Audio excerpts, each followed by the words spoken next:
In this lecture, I'll show you how you can make a presentation like that automatically with Microsoft Copilot. We will use its newest creative model instead of the regular model.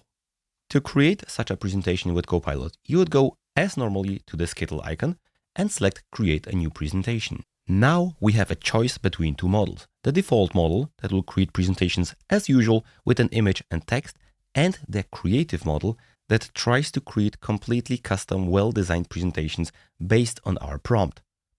What is Frontier, you ask? Nobody knows.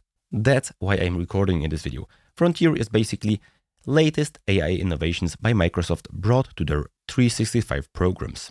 You only need to know that capabilities will be labeled as Frontier to indicate their previous status. So to translate to human language, those are new and experimental features, so we can give constructive criticism and feedback and improve it.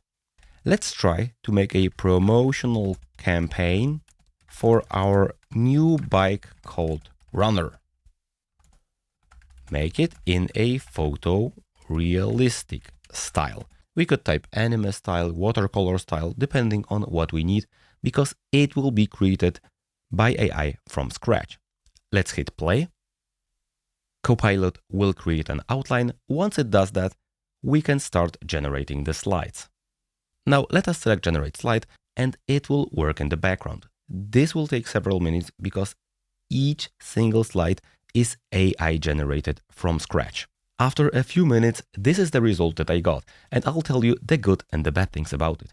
Copilot has prepared an entire presentation and made custom slides for us generated by AI. Each single slide takes 1 AI credit from you. You have 60 free credits a month. If you need more, you can upgrade your Copilot license to the paid tier. Now, what is good and what is bad here? The designs are pretty okay. We are going in the right direction. Currently, the images are being made too big.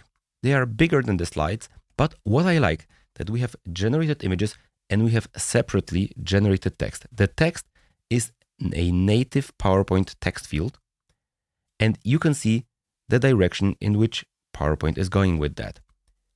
The images aren't perfect because we would have to resize them. I don't know why they didn't make this properly at the first try. They should make the images fit perfectly the slide. Apart from that, I really like that we have the text separately.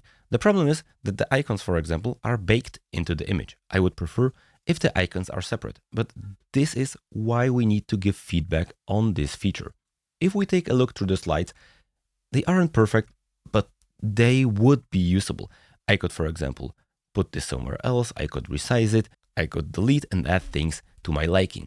Here, for example, it just made a text box called Runner because this is the bike that I wanted and put it above the bike. It's trying to figure out what to do. And you can clearly see that the models are getting better and better. When you create a new presentation and you select the creative model, this will be approximately the result that you get. I highly encourage you to try it out. If you already have this feature, you can use PowerPoint Online or regular PowerPoint. Depending on if you are in the beta channel, you should have those features available. Please like and subscribe because I'll keep posting new updates about Microsoft Copilot. And if you would like to learn about Microsoft Copilot specifically, I have an entire course. It's only 1 hour and teaches you everything you need to know about Microsoft Copilot practically and how to apply it in your real presentations, real work, without fluff, only valuable information. Thank you very much for listening, and see you in the next video.